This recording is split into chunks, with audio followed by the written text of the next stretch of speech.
Why are you so energetic? Ava was rushed to the hospital foaming at the mouth after drinking tea my husband brought. Yet, when I contacted him, he showed neither surprise nor concern. Instead, he seemed oddly bewildered that it wasn't me who had collapsed. It was as if he had been expecting something else entirely. Later, I discovered a shocking truth that left me reeling. What was the point of our entire marriage?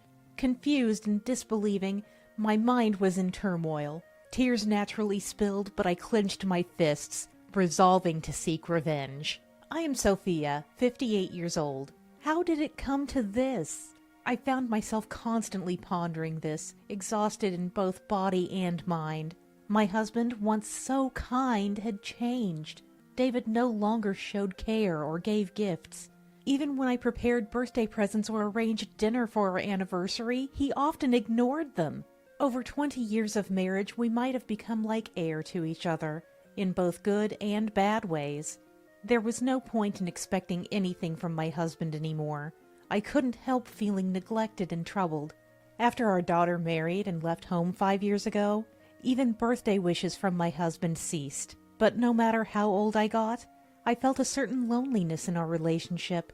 Before I knew it, my husband, working in a sales company, was 59. He used to be away often for work trips, but soon he would no longer be climbing the career ladder and we'd have more time together. Hey, how about going to a nearby cafe this weekend? I've just wrapped up a busy period at work and could use a change of scenery. I worked for a food manufacturer and hadn't seen much of my husband due to constant overtime, but that day seemed promising for spending time together. However, my husband didn't even look up from his newspaper. Why do we have to do that? Let me be on my days off. No, the truth is, we've stopped talking as a couple lately, haven't we? I thought maybe a change of scenery could spark some conversation. I revealed my true feelings, longing for him to understand my loneliness. What are you talking about? He slammed the newspaper on the table, visibly irritated. We're not newlyweds. Act your age. But I mean... My colleagues Olivia and her husband never go out either. They just text everything on their phones. I knew Olivia personally and was quite familiar with her. She's also 59, just like my husband, and we got married around the same time. She's beautiful and much more feminine than I ever was. My husband often compared me to her. You should be more attentive to your surroundings, like her. I had been continuously told that. Even Olivia doesn't talk much to her husband, so it's no wonder for someone like me. The loneliness never faded, but I convinced myself that maybe he was right after being told so by my husband. Since then, I tried to believe that maybe that's just how marriages are, and stopped thinking too deeply about it. This was 2 months before my birthday. Time passed, and on my 58th birthday, I managed to finish work early and got home before 5 p.m. I was expecting to spend it alone again anyway. At that time, my husband seemed busy with work, returning home after midnight and heading straight to bed every day, so I want to celebrate my birthday together, I never brought up the courage to say. While I was preparing to celebrate alone with shortcake I bought myself, he unexpectedly came home carrying a department store bag. Here, this is for you. When I opened the box he handed me, inside was a luxury brand necklace I had never worn before. It's your birthday today, right? How is it? Do you like it? I'm so happy, thank you. As I replied with a beaming smile, he scratched his head as if he was shy. He also brought some premium tea and sweets. I've been thankful to Sophia all along, but just couldn't express it openly. Please take this as my feelings. You! I had resigned myself to the idea that our marriage had become conversationless and indifferent. However, this surprise revealed his love for me, filling my heart and soul with warmth. Before I knew it, tears were naturally rolling down my face. I'm so happy. Try it on. I wiped my tears, put on the necklace, and checked the look in the mirror. My husband watched me with a smile. It was a moment I felt truly grateful to be married to him. But then he suddenly took out a suitcase from the closet.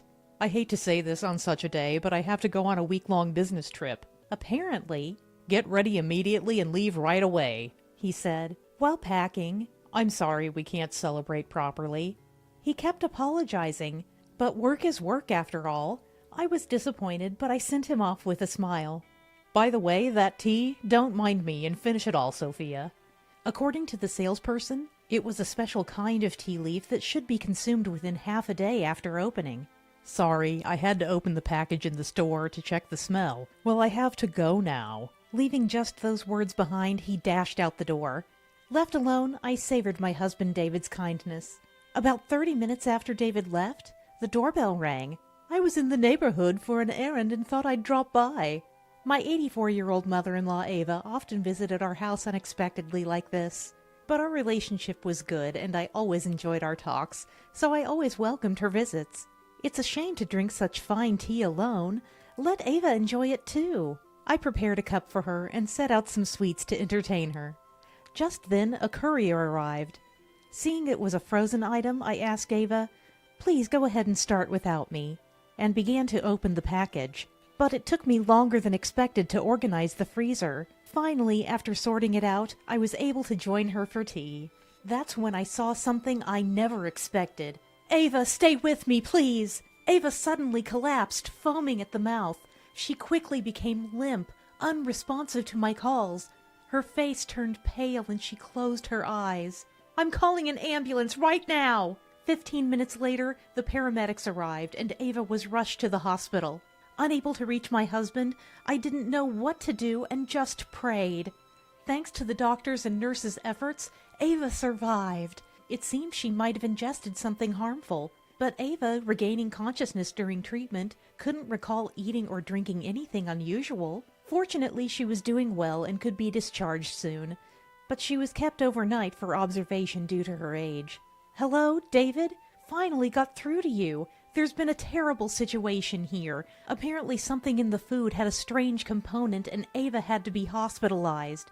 While doing paperwork at the hospital, I called my husband. I imagined he would be worried, but his response was nothing like I expected. "What? Why are you okay?" Confused by his words, I asked for clarification.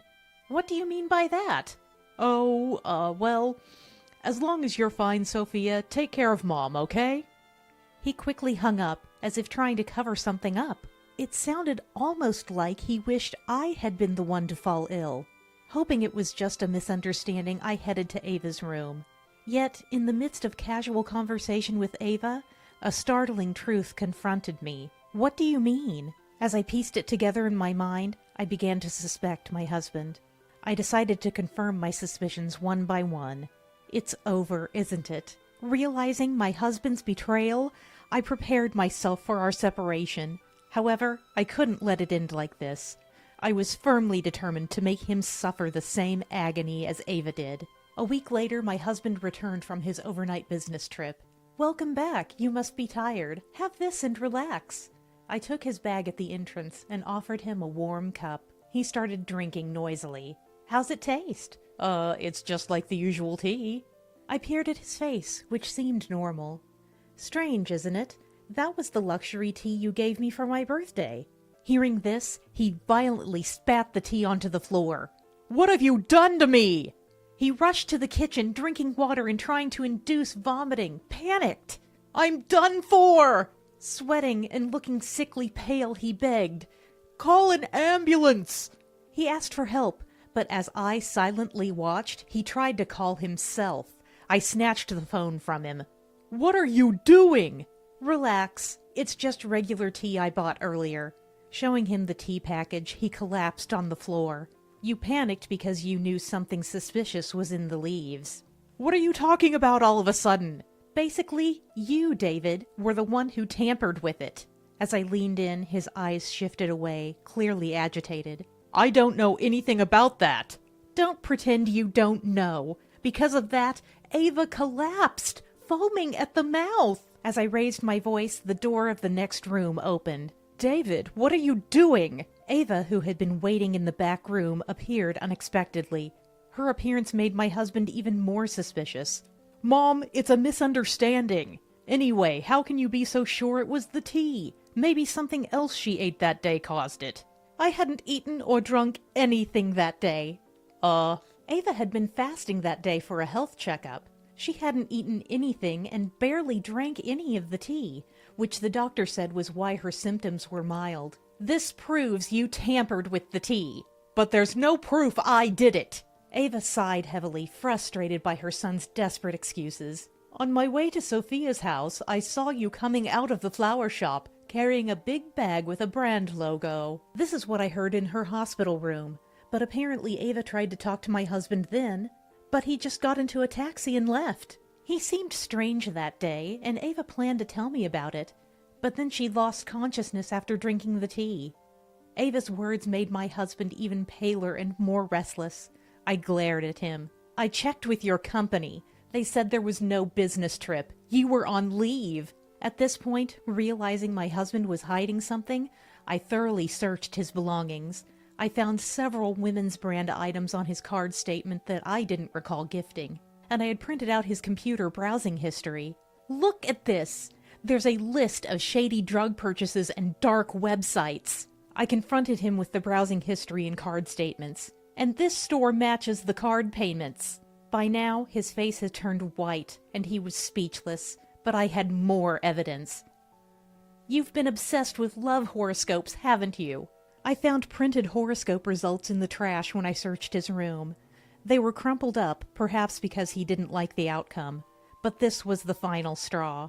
Let's see, here it says, compatibility reading for David and Olivia. That Olivia, right? Olivia was the woman he mentioned when he tried to convince me that my colleague and her husband never go out either. I asked the florist, and they told me you added a message card to the bouquet for your beloved Olivia. I knew the florist owner, which my husband didn't realize when he shopped there. This is how I suspected something between him and Olivia. Maybe they took time off to go on a trip together. When I checked with your company, she had taken leave at the same time as you. You went through all that? So you lied about a business trip to go on a romantic getaway. I'm appalled. I even went to her house using the address from a New Year's card. Her husband John was already suspecting her infidelity due to her heavy makeup and late returns. So Olivia's husband recently installed GPS on her phone. That's how I found your whereabouts. John had installed GPS on his wife's phone, but was too scared to check it, fearing he'd confirm her infidelity. But inspired by my confrontation with betrayal, he decided to act, and we teamed up. While I was busy with work, John captured your decisive moment on camera. I scattered photos of their affair across the table. They showed the two hugging and even entering a hotel.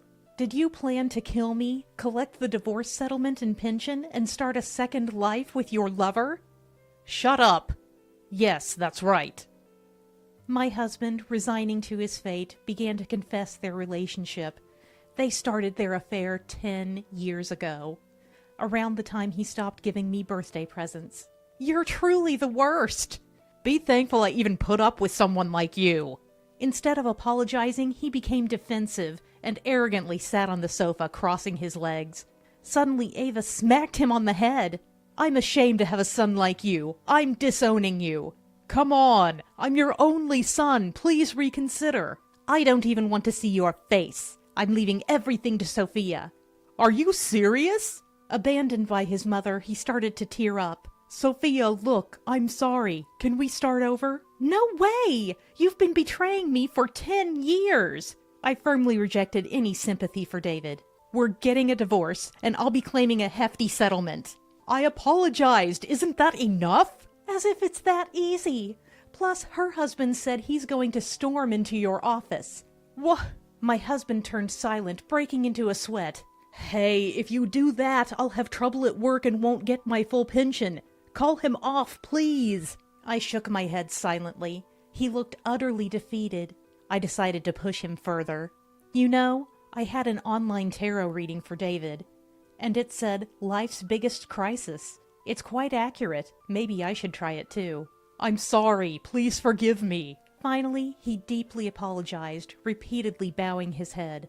I almost got killed by you. I'm apologizing for that. I'll consult a lawyer for this matter, including filing a police report. Be prepared. This can't be happening. Realizing his pleas were futile, he broke down crying, a mess of tears and snot. Ava and I looked down on him coldly. Later, my divorce from David was finalized. I dropped the police report out of consideration for Ava. I received $30,000 in divorce settlement from my ex-husband and $10,000 from Olivia. John, as he promised, confronted their workplace, leading to the spread of the affair. Unable to bear it, David and Olivia resigned. They haven't found new jobs yet and are facing a divorce settlement from John. Their relationship deteriorated, leading to a breakup, and they're now living lonely lives. Meanwhile, I was offered an employment extension, securing my future employment. The birth of my grandchild and their visits on the weekends are now my greatest joy.